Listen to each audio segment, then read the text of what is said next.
Hello there guys, and welcome back to the channel. So today's video we're going to be talking about hashtag Valentine's champions.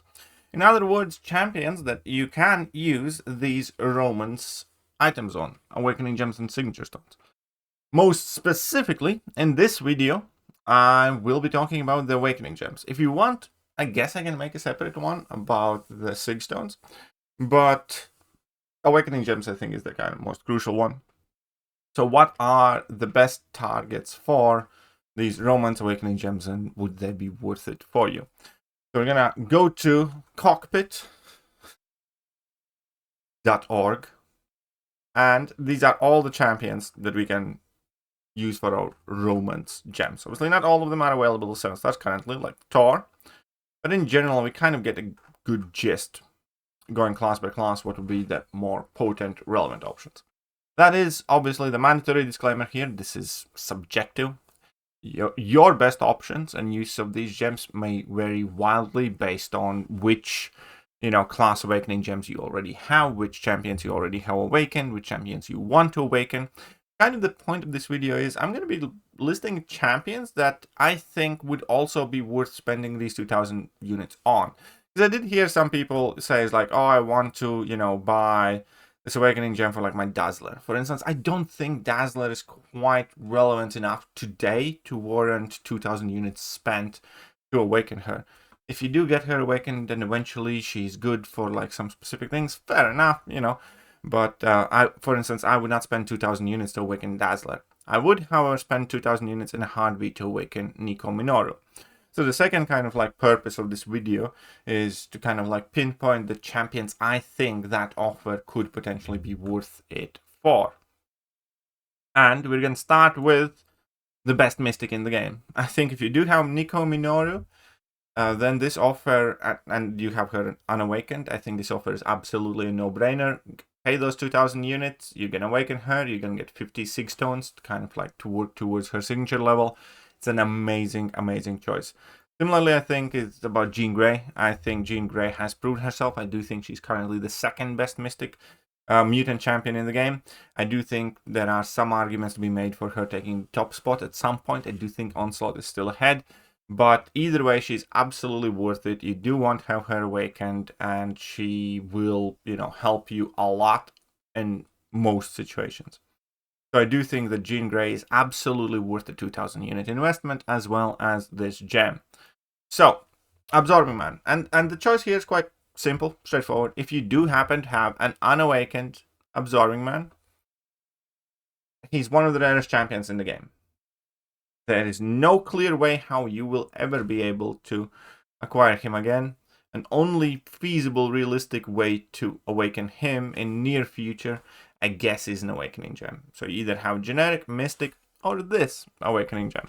So I do think that, especially now with current metas pushing mystics a lot, I do think Absorbing Man is worth that investment. There you go. I think Absorbing Man is well worth it. Moving on, we have Tigra. Similarly, extremely rare, extremely capable.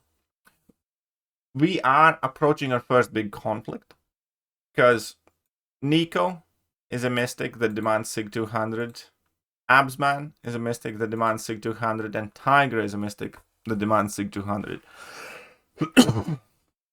So the big warning here is, plan your Sig stones ahead of the time. All three of these champions, I'd say, are worth it.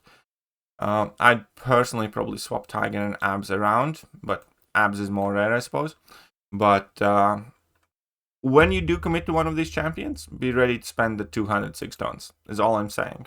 And don't awaken, two mystics if you don't have the supporting 6 stones to rank them up. I think Photon, if you do happen to have unawakened Photon, it's kind of a no-brainer deal as well. Photon, you desperately do want her to be awakened, because that's the only time when she's actually kind of scary on defense, I would say. And she becomes significantly better defender when awakened. So Photon, I think, is also kind of a no-brainer choice. We have Spider-Woman. Spider-Woman would have been higher up on this list for sure pre-changes. And I'll be honest, I don't know if she's the best science champion in the game anymore. I think Photon might have retaken the lead, because Spider-Woman is kind of a potato on defense now. She really is. She's significantly worse as a defender. It's not that she can't get you a W on defense, but not as good. She's still very good attacker, though. Not as good as she was.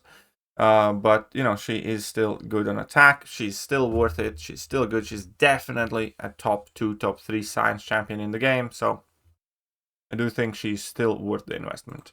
Moving up, we have Caroline Dean, also one of the better cosmic champions.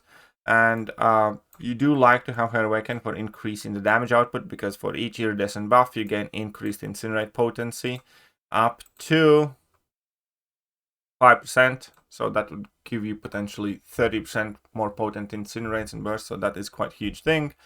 Also gives you a bit more damage with the pulverize when you get rid of armor up. So it is good how her awakened, and she's absolutely worth it, as she's a stellar champion in the game. And still one of the best targets for this. At Hulkling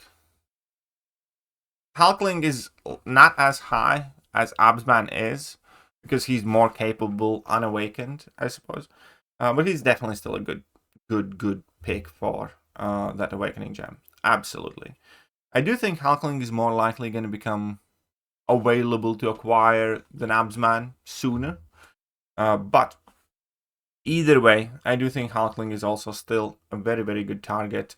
And he's one of the advantages: you do not need to immediately kind of like max sig him. My Hulkling is like 660, and yeah, I'd like to get him higher, but it's not like a must-have type of deal. Now that Kabam has finally redone his damage, he's expected to retake more meaningful position in the game. So I think he's still very good target for that awakening gem. Blue Marvel's here. Blue Marvel's here quite simply because he is just about to be released, which means that if you're planning on going for early access bundles, or if you're planning on opening Titan Crystals until you get him or something like that, you will have Awakening Gem ready for him. And regardless of what you think about Blue Marvel, and let's face it, he doesn't have the best reception from the community so far. However, he is currently marked down to be number 4 on the prestige list. A lot of people do care about it. So another alternate use of these Awakening Gems could easily be you get it now, and get some of the Roman Sig Stones for you to be ready to rank 4 him, awaken him, and max Sig him once he does arrive in the game. So you're ready to go and improve your prestige and whatnot. Again, it entirely depends what you focus on in the game, but I did want to include it here because it is a worthwhile train of thought as well. Then we have Valkyrie. It's kind of similar to, you know, Hulkling to a lesser degree. I don't think Valkyrie is as good or potent, but her damage is fixed now. Her prestige is still decently good enough, and it is going to be very hard to acquire her, so she's still a viable, good target for this Roman's Awakening gem. Now, Captain Britain, don't need to say much more. I do think that now, with her being in the box, again, that kind of like maybe lessened her potential here, because more and more people do have her, and with the box, if you get enough keys, you can awaken her basically guaranteed. But I do think if you do have her, very good target for it. I don't think you need to necessarily max Sig her. I think Sig 80, Sig 100 is fine, but she's still a very solid target for that Awakening Gem for sure. Another thing is Kitty Pryde, the double track champion that a lot of people already have, many people soon will get, is a very viable option for the Awakening Gem as well. And you can kind of prep for that. Next up, Medusa, slightly less rare now, but still, I think, good enough champion to warrant using an Awakening Gem on. And Null, if you have recently acquired him, he's unawakened, and you do want to sig him up again, because he has to be sigged up. I think is a very crucial, you know, easier, more useful, convenient way how to get him awakened. As I said, there are other champions that you could consider for awakening and investing in, but these would be the main ones. You know, there's still Domino. If you haven't done that yet, it's not too late to rank up and awaken Domino. I think that's decently good. We do have not as a 7-star, not as a 7-star. That's Domino. Mojo, because we know he's going to be ascendable, and if you like Mojo a lot, might be time for you to pull the trigger on that. We have Silk. She-Hulk is very rare champion, but she's not as relevant, but still, you know, impossible to get her right now in the game, I think. Yeah, Venom, still an option. But these have been the best uses of Roman's Awakening Gem. Let me know if you agree, and I'm going to catch you guys soon. Bye-bye. Hello there, guys, and welcome back to the channel. So we have all the information about the